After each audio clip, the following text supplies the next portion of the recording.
Now that we have a clearer idea of how to see this vision, let's think of how we can now begin to bring this vision to life. And to do that, to make something more than just an idea and turn it into a thing, we have to have interested parties. There have to be the people and the places that are going to interact to create a business and not just a hobby. So let's look at the parameters, stakeholders, and what aligns to create a market. How would you define stakeholders? Stakeholders are really any group or individual that has a stake in a business. And a stake doesn't simply mean commercial stake. It can be non-commercial too. So if I have a product and somehow that product impacts another group, that they can be a stakeholder as well, even though they may not have a financial means involved in that business. So for instance, you may think of if I was running a coal factory, the local residents, they don't work at the coal factory. They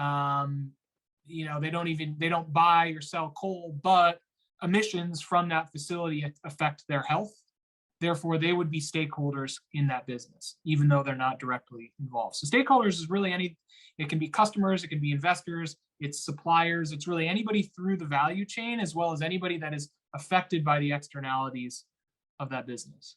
What's a market or a marketplace to you? All right, I have a coffee business. So the market would be people that would drink coffee. Okay, so a market's not necessarily just the place where business is conducted. We're really talking about the groups of people that are involved in the exchange of dollars for goods or services.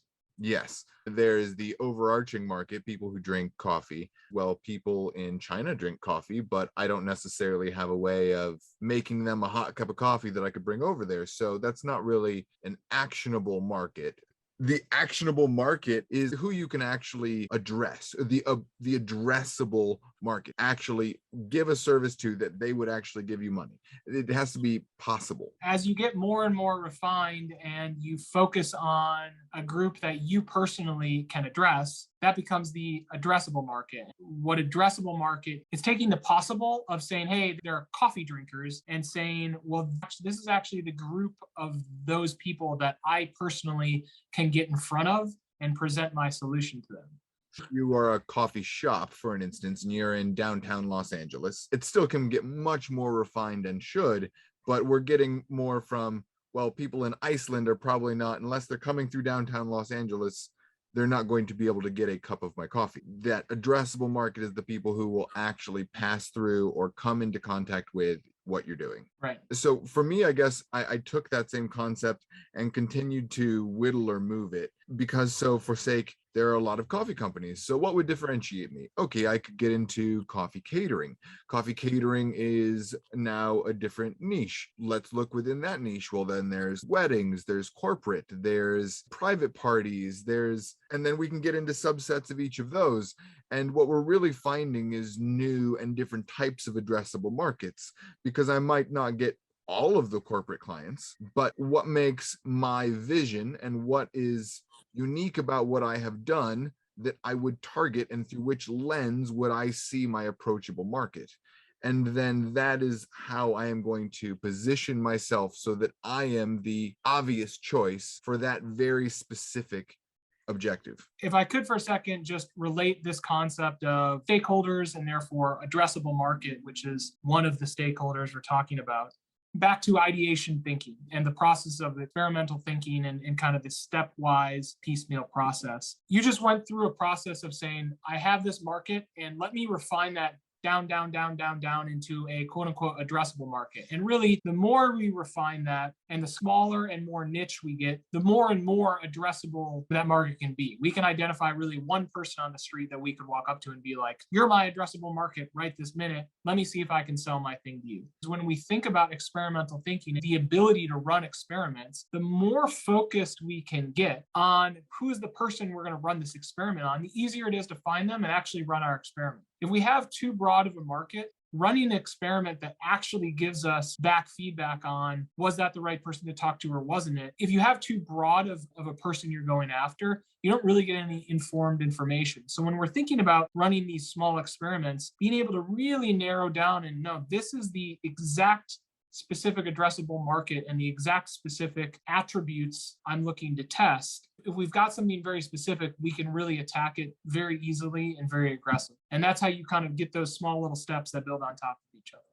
When I think of what a market is, I really think of the culture and the interactions with the idea or the solution that I'm bringing to fruition. A market isn't just about the people. It's about the processes, the economics, the externalities. If we think about just an idea, I could approach two different groups of people with a similar idea. And depending on what that idea is and who those groups of people, one market will readily accept it and one market will readily not accept it. So if we think about even just maybe location. So let's say we're talking about the United States and Turkey, for instance, and there's an idea that comes out. Simply the cultural differences, the way things are conducted, the normal courses of life may change the perception of that idea. So when we're talking about really trying to get an idea to resonate with our market, the market really becomes all of those factors that may influence the uptake of that idea. When I really think of a market, I really try to identify all the various factors that may go into how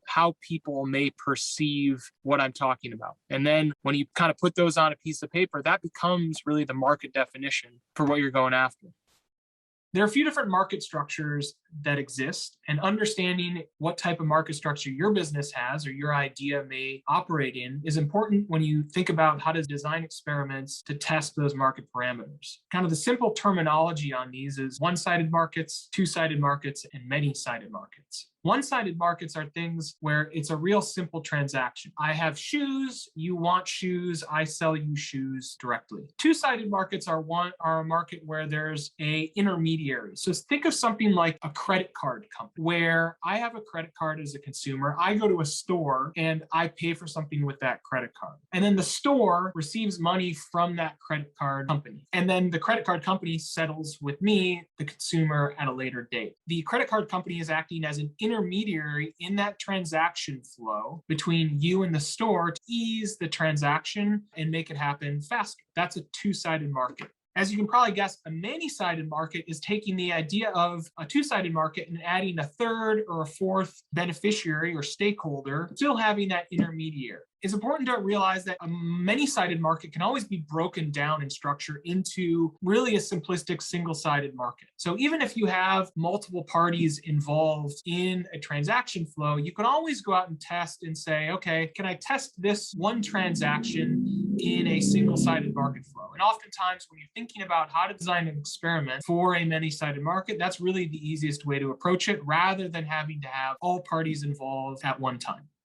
When we're looking at market, it's important that we understand the size of the market that we're dealing with. One of the reasons that's important is really to understand whether or not it's truly addressable for us to go after today. So some of the times we think about what type of market do we want to focus on today and in this moment, and what is the market that we want to go off and look for in the future? Really, what's the market associated with our vision? When we're addressing the market, determining what that actual market size in terms of monetary value, there's two ways that you can really do this. And it's the two ways are called top down and bottom up. And you'll see that they're basically just triangles reversed. And we're going to walk through how you think about determining the numbers that come out of those two analyses. Now, the reason there are two different ways of doing this, and our hope is that those two analyses are roughly equal. And if we find that doing an analysis in two ways produces a roughly equal result, we can think that we're roughly correct. Okay, that's why we do it two ways, so that we don't have one mind frame and we kind of go with it. Then we get out in reality and we find, oh, that's really untrue. So we try to look at it from two very different directions. On the left, this is what we call the top-down analysis. Starting at the top of that funnel, and we're working our way down. We first start off with the macro economy, then we look at the market penetration, and that basically produces addressable market. So an example of that, let's say I'm interested in an LED light bulb business. That's the idea that I have, or the business that I want to pursue. That top-down analysis might be something like, okay, let's find find the total number of light bulb sales in the United States. That's kind of our macroeconomic number. Then maybe we're going to look at the number of residents in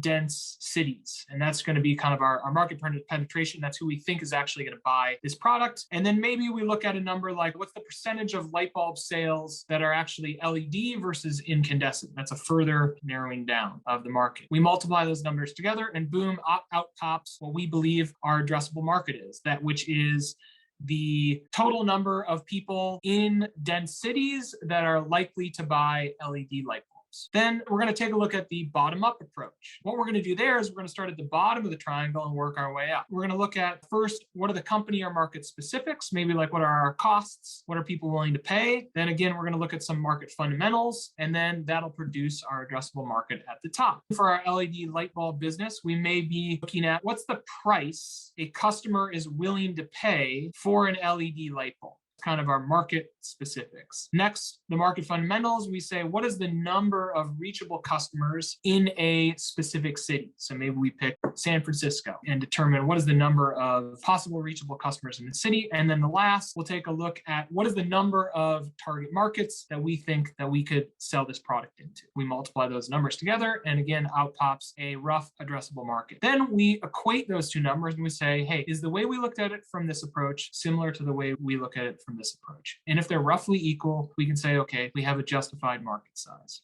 How do you take a vision and say, these are the stakeholders who align to that vision? So I think bringing that back to your personal example is pretty good. Your example was you wanted to start a coffee shop, so it's coffee drinkers. And then you kind of get down to then catering, because that's what you know how to do. That's the market that you see that needs kind of this coffee service that you're talking about. And then it's like, okay, well, I can do coffee catering, but there's a million places I can do coffee catering. What unique bend or angle am I seeing that I know I can kind of get my foot into? I'll go to wedding catering. You think about wedding catering, and you're like, well, if it's $100,000 wedding, like they're getting coffee from the hotel, so what does it matter? They've already got it. So then you think about, oh, well, budget catering, people are looking for something special. They've got less money that they can spend on it. So I know I can get into that business, but how can I shift or change my service to be affordable and what that market actually kind of wants? So by continuing to dig, it informs, your business on what it actually ends up looking like. What's interesting is I actually went the exact opposite, but through the same path. Okay. So as I started out, I actually was trying to be price approachable. The way the coffee catering existed in my region was that it was very simple, like a folding table and a linen and products from like no-name ingredients, for cheap ingredients, cheap equipment, not necessarily overly skilled staff. Not only was it nothing special, offered no memory, there was no experience to it. So, and I was trying to fit the same price point as these people, but add in all of these intentionary actions that added in that I was literally breaking even in the very beginning. And so what I learned was I was trying to be too many things to too many people. I was too broad in who I thought my approachable market was. These are for people who care about quality. These are for people who seek an experience and can actually afford that experience. And it then made it much easier when people hit me up and say, oh, well, and I'd say, well, but you get what you pay for, and it's very fair for what it is. But if that's not for you, then, well, here are 5 other people who can do it more affordably. So you can go that direction. But there weren't people that were doing it in my category.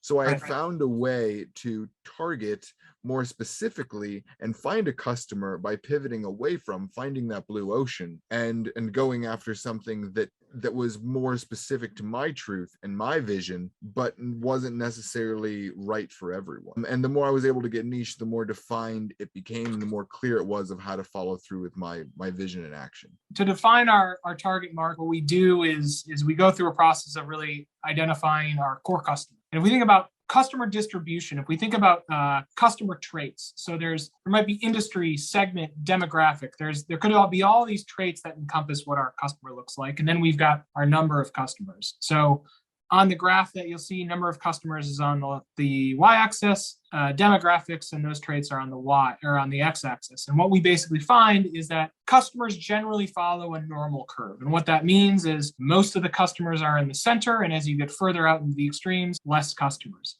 So what our job in identifying really that core target market is to identify that center point. And when I say identify that center point, right now, we don't have any market data. We haven't been out there. So what we're doing is we're taking our vision and thinking about who else in the world would be most interested in what we're doing here. And in order to find a very specific target market, we want to make that profile as specific as possible. So we want to come up with as many possible attributes on really what this individual looks like, what they specifically look like. So to do that, we use another principle called user profiling. And basically what that is we're going to make up a make-believe person and fill out all the attributes that what that perfect customer might look like.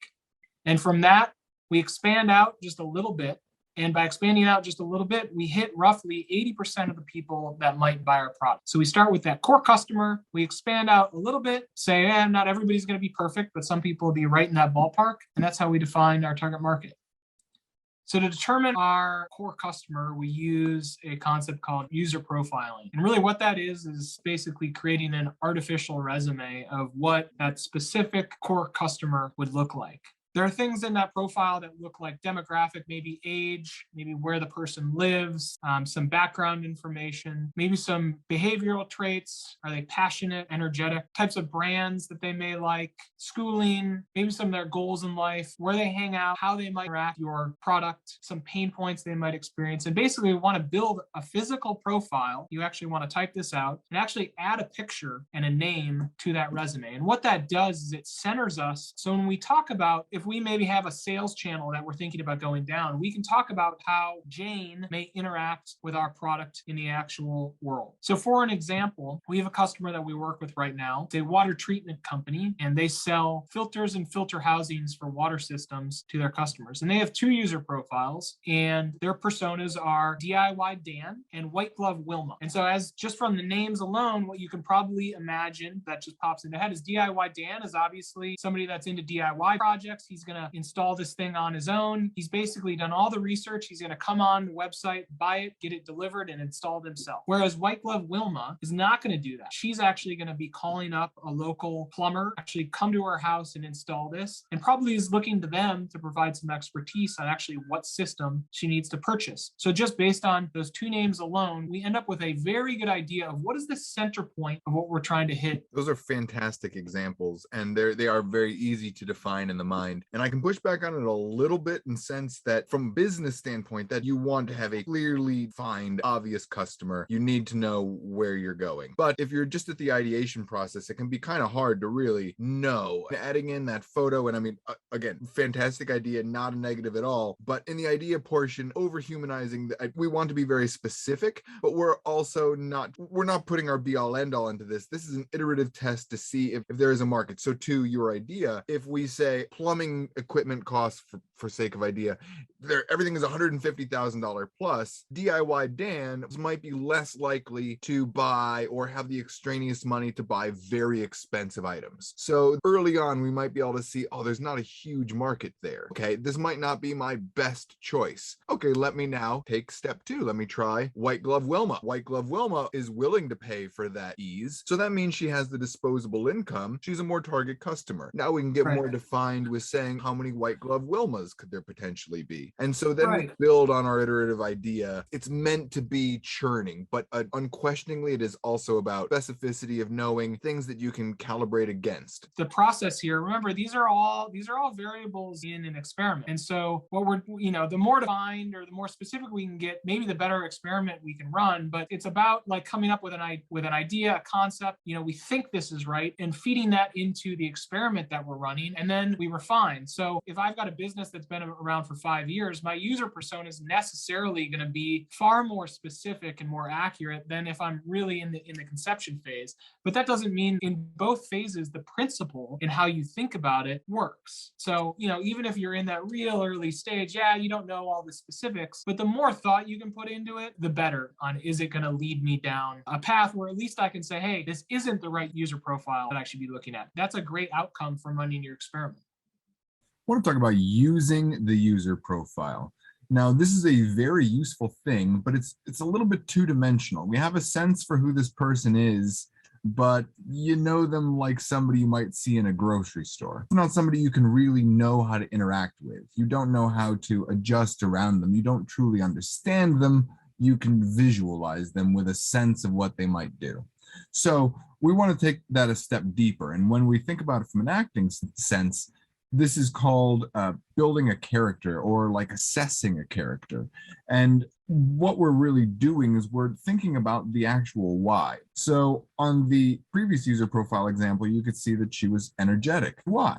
What leads people to these things? For example, if your mother came home when you were a kid and she was really high energy and stressed out, you would maybe back off and handle her a little differently than when she comes in warm and jovial and friendly. So how a person gets to that moment in time when you are choosing to interact with them, be it a person you are asking a question for the experimental method or for this target profile that we're building, knowing where they're coming from and how they got to those truths that led them in that moment will really help to define how you should approach them, because you understand what matters to them. You back off of your mother because you realize that she needs a bit of space. So you are positioning yourself to be in her best interest. The same thing with your customer. If you understand why they are headed a direction, you understand what type of energy and information to give them. And this should help to clarify all aspects of this as we dial in. From an ideation standpoint, this is not applicable in all instances. This is more granular. But when you are dialing in on these things as you progress, turning a two-dimensional thing into a three-dimensional thing allows you to begin to really see how to work around it and through it and with it. I think when you're talking about what hits my ear is really, really wanting to find out the motivations of people and really being empathetic as to maybe what's motivating them. And not necessarily critical of what they're doing, but empathetic to, let me understand why the behaviors that I'm seeing are actually being conducted. One of the tools that we use to really map that out and kind of put it in a visual manner is called a user journey or a journey map. And basically what we do is we write down really all the steps a user goes through. So an example would be going to the store. And there's steps from, driving to the store, parking in the parking lot, going in and finding my product, checking out. Through all those steps, there's different emotions that I go through, different stresses. I can't find the parking lot, I got to park far away. So there's those things. Then there's the actions that I actually take in each one of those steps. What do I actually do?